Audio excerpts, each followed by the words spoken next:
राधे राधे, जय श्री कृष्ण। दोस्तों, कहते हैं बुढ़ापा किसी का भी अच्छा नहीं होता, और यदि बुढ़ापा आपका बड़े अच्छे भाव से कट रहा है तो आप इस दुनिया के सबसे बेहतरीन इंसानों में से एक हैं।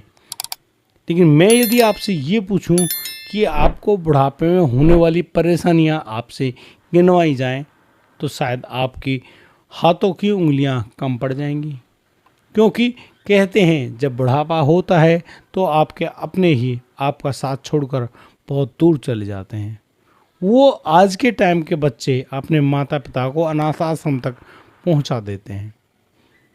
दोस्तों, आज मैं जिन इंसान के बारे में बात करने जा रहा हूँ वो A.K. जैन नाम के शख्स, जिनका अपना बेटा था, इकलौता बेटा, नाम था अभिषेक। अभिषेक बड़ा ही सुंदर, बहुत ही अच्छे भाव से पला बड़ा, बड़ा ही लाड़ प्यार उस बच्चे पर। वो लड़का एक लड़की से मोहब्बत कर बैठता है। लड़की का नाम होता है निधि। निधि जो कि किसी बनिया परिवार से ताल्लुकात नहीं रखती थी, किसी जैन समाज से ताल्लुकात नहीं रखती थी, बिल्कुल अलग भाव की लड़की। माता पिता से जब अभिषेक ने बताया कि मुझे वो लड़की पसंद है, तो माता पिता ने साफ शब्दों में कहा, बेटा यदि तू उसे ना मिले तो ज़्यादा ही अच्छा है। हमारे हिसाब से वो लड़की तेरे लायक नहीं है, और हमारा घर उस लड़की के लायक नहीं है, क्योंकि वो लड़की बड़ी प्रसिद्ध हो चुकी है। लोग उसके बारे में पता नहीं क्या क्या कहते हैं। लड़की ऐसी है कि वो दिखती तो लड़की है लेकिन बड़ी व्यभिचारी है। बहुत गलत भावों में पली बड़ी वो लड़की है। हमारे घर में उस लड़की के लिए कोई स्थान नहीं है।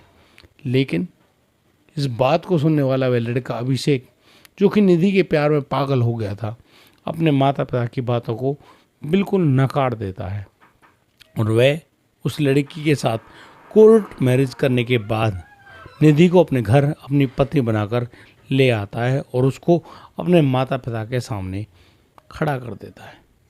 माँ बाप क्या करते हैं, क्योंकि वो विवश थे उस बच्चे के प्यार के लिए जिसको उन्होंने हर लाड़ प्यार से पाला, और आज उनके पास कोई शब्द नहीं है कि वो आगे क्या बोलें।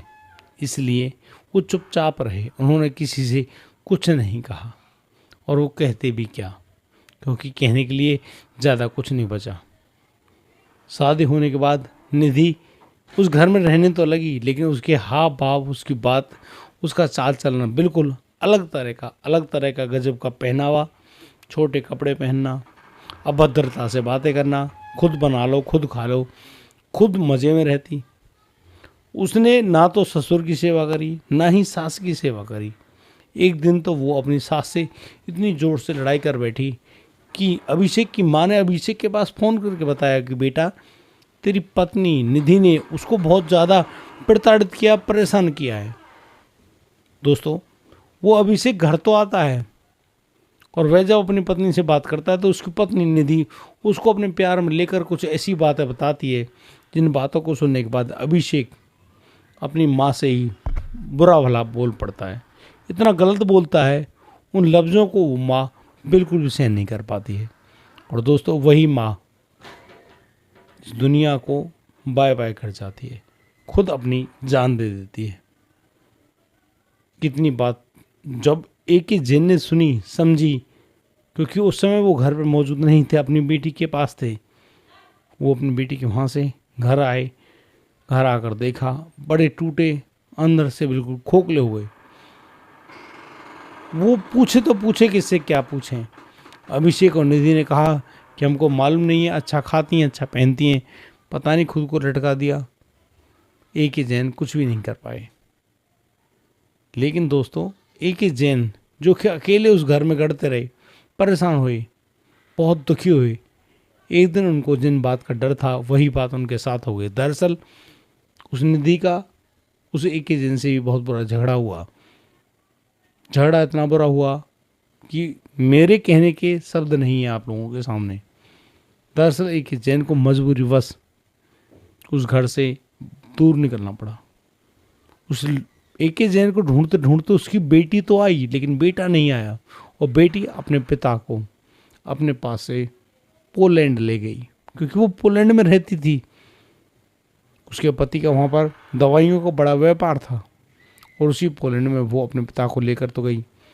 लेकिन ए के जैन जिनका हृदय कहीं ना कहीं भारत में बसता था, ए के जैन जो कि दिल्ली के रहने वाले थे, वो वापस दिल्ली लौट कर तो आते हैं, लेकिन अब वो अपने घर नहीं गए, वो सीधे जाते हैं एक अनाथ आश्रम में। अनाथ आश्रम में वो बताते हैं कि देखो वो ऐसे समृद्ध परिवार से हैं, वो फीस देंगे आपको, आप उन्हें अपने पास रखिए।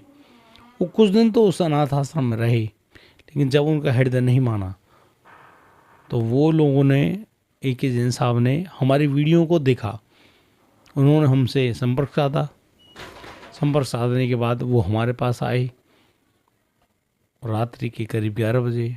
उनसे कहा कि आप बताइए क्या जानना चाहते हैं, क्या बताना चाहते हैं, क्योंकि उम्र के हिसाब से तो करीब 65-70 के साल लगभग उनकी एज थी।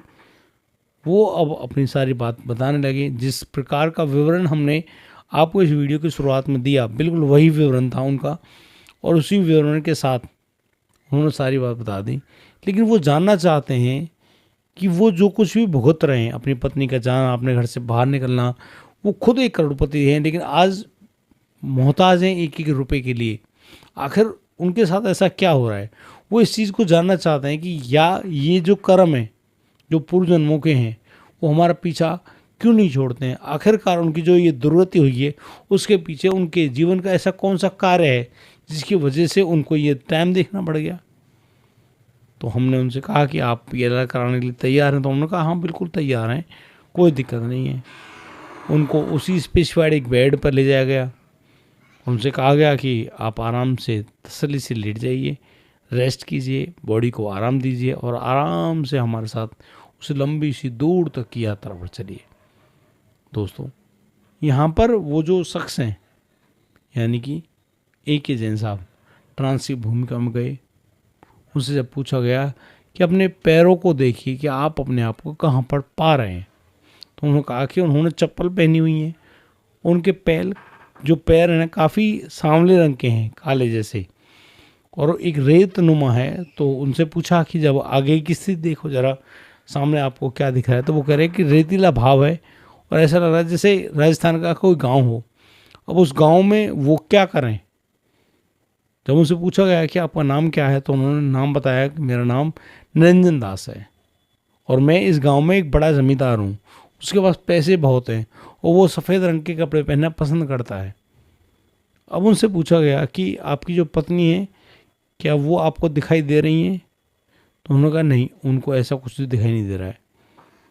तो उनसे पूछा गया कि आप जैसे कि कोई बड़े मनिया हो या पैसे वाले हो, तो आपने क्या किया ऐसा, क्या आप अपने बेटे को, अभिषेक को, या फिर उनकी पत्नी निधि को देख पा रहे हैं।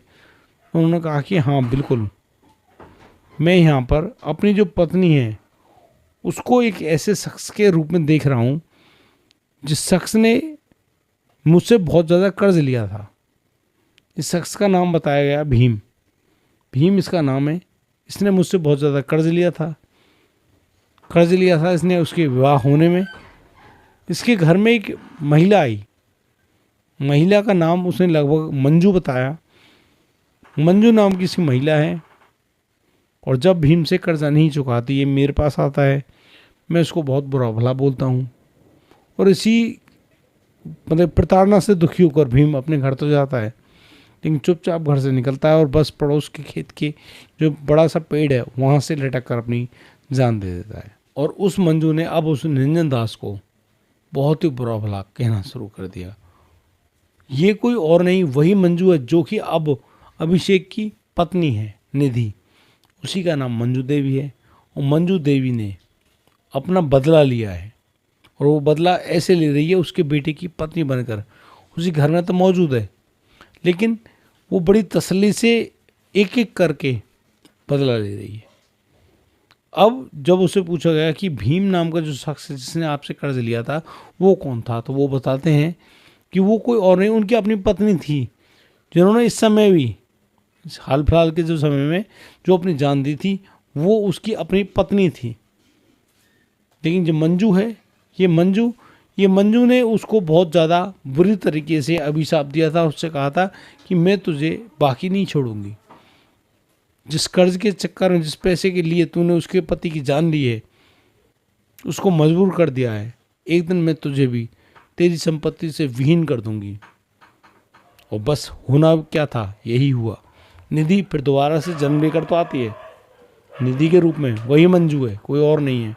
यहाँ आने के बाद, अभिषेक से शादी करने के बाद, पहले तो अपनी जो सास है उसके साथ झगड़ा किया, वो तो मर गई, लेकिन वो अब रह रह कर उस ए.के. जैन को दंश दे रही है, क्योंकि उन दोनों के बीच में ऐसा झगड़ा नहीं है कि प्रत्यक्ष का झगड़ा हो, पीछे पीछे का झगड़ा है।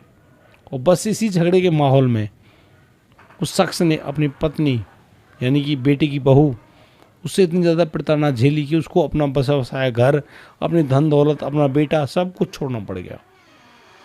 और वो अब कहाँ है, अनाथ आश्रम में जीवन जी रहे हैं। हमने एक एजेंट साहब से पूछा कि आप अपने आप को किस जगह पर देख रहे हैं, तो उन्होंने बताया कि वो लगभग 1460 के समय पर उपलब्ध हैं, जब उनका नाम निरंजन दास था। तो बीच में आप लोग कहाँ थे, तो इसके बारे में वो ज़्यादा कुछ नहीं बता पाए। लेकिन अब जब वो हमको ये अपना ट्रांस की भूमिका में जिन बातों को बता रहे हैं, उनको सुनने के बाद वाकई में हमको बजा अचरज हुआ कि ऐसा भी हो सकता है क्या। अब सोचिए ज़रा, आपने कोई काम किया और उस काम को जो उसके बदले में फैसला होना है या जो पनिशमेंट मिलनी है या फिर कोई फ़ायदा मिलना है, तो वो आपको तुरंत नहीं मिल रहा है। उसके लिए आपको दोबारा से मनुष्य जन्म लेना पड़ेगा और फिर आपको सब कुछ भुगतना पड़ेगा, और ये भुगतना अवश्यमेव है। परम पूज्य गुरुदेव कहते हैं, अवश्यमेव भोक्तव्यम कृतम कर्म शुभाशुभम। आपके द्वारा होने वाला कर्म, चाहे वो शुभ है या अशुभ है, आपको उनका फल अवश्य भुगतना पड़ेगा, अवश्य भुगतना पड़ेगा और अवश्य ही भुगतना पड़ेगा। इसके लिए ये नहीं है कि आपने क्या पाया है क्या खोया है, क्योंकि जो तुमने खोया वो कभी तुम्हारा था ही नहीं, और जो तुमने पाया है उसको तुम अगले पल खो दोगे। इसलिए प्रीत की बात तो होती ही नहीं है। लेकिन ए.के. जैन साहब ने जब अपने जीवन की वो सारी सच्चाई जानी, तब जाकर उनको एहसास हुआ कि वाकई में उन्होंने बहुत बड़ी गलती करी थी। वो इतनी बड़ी गलती बिल्कुल नहीं कर सकते। अब ये सारी बातें उनको अंदर तक परेशान कर रही थी, बड़े दुखी हो रहे थे। आखिरकार वो करें क्या, वो ज़्यादा कुछ भी तो नहीं कर सकते। ए.के. जैन साहब ने निर्णय किया कि वो अब उसी अनाथ आश्रम में रहेंगे हमेशा हमेशा के लिए। और अनाथ आश्रम को उन्होंने कुछ पैसे जमा करा दिए कि जब उनका शरीर पूरा हो तो उनकी अंत्येष्टि जरूर करवा देना, लेकिन उसकी एक शर्त रखी कि अभिषेक का कोई औलाद यदि उसको मुखाग्नि देने के लिए आता है तो उनसे साफ मना कर दिया जाए, क्योंकि वो अब इसके लायक नहीं रहे। इस प्रकार की बातों को बताने वाले ए.के. जैन साहब आँखों से अश्रु बहा पड़ते हैं, यानी कि बड़े विकल हो जाते हैं, रो पड़ते हैं। उनको ढाढ़स बंधाया। और सबसे बड़ी बात मैं आपको बता दूं, उनकी इस परेशानी को देखते हुए ए.के. जैन साहब को हमने फीस मुक्त कर दिया, यानी कि उनसे कोई फीस नहीं ली गई। उनसे कहा गया कि बाबा आप जो भी हो, जहाँ भी हो, जैसी भी स्थिति में हो, आप चैन से रहो, खुश रहो। कोई दिक्कत या परेशानी अगर हो आपको तो ये नंबर हमारा ले लीजिएगा, डायरेक्टली फ़ोन कीजिएगा या करवा दीजिएगा, हमको बता दीजिएगा। हम आपके साथ हर लम्हा खड़े हुए हैं, आपको एक लम्हा भी परेशान नहीं होने देंगे। इसलिए अब अपने आप को कभी अकेला मत समझना। इन बातों को सुनने के बाद जैन साहब बड़े ही प्रसन्न हुए और कहने लगे कि तुमने जितनी गजब की व्यवस्था मेरे लिए की है, इतना तो मेरा अपना सगा भी नहीं करता। तो हमने उनसे ये कहा कि देखो, सगा कौन है, अपना सगा कौन है, कोई भी नहीं। बेटा हो, बेटी हो, पत्नी हो, ये सब अपना कर्ज वापस लेने आए हैं। हमको चुकाना ही पड़ेगा, क्योंकि उनका कर्ज हम पर है। और ना जाने कितने ही जन्मों से हम लोग लगातार यहाँ पर भटकते आ रहे हैं। हम लगातार दौड़ रहे हैं, भाग रहे हैं, देख रहे हैं कि भैया हम जिंदगी कैसे जिएं, लेकिन नहीं, हमें कुछ मिल ही नहीं रहा है। तो क्या ये सही बातें हैं? आपको क्या लगता है, अभिषेक ने अपने पिता के साथ या फिर निधि ने अपने सास ससुर के साथ जो कुछ भी किया, क्या वो जायज़ था? ये सारी बातें ऐसी हैं जो कि हमको सोचने के लिए मजबूर कर देती है। मैं अपने लिए नहीं, हम सभी के लिए बातें कर रहा हूँ। कभी आप सोचिएगा कि आपने किसी को गाली दी या फिर आपको आपने किसी को पीट दिया बिना वजह, और आप कभी भी ये नहीं सोच रहे हैं कि इसका परिणाम क्या होगा। आपको परिणाम तो सोचना पड़ेगा, बिना परिणाम सोचे आप कैसे जी पाएंगे। ये ठीक नहीं है, ये अच्छी बात नहीं है। बाकी आज के लिए सिर्फ इतना ही। अब दीजिए मुझे इजाज़त, मिलता हूँ कल, लाऊंगा एक और अनोखा मामला। राधे राधे, जय श्री कृष्ण।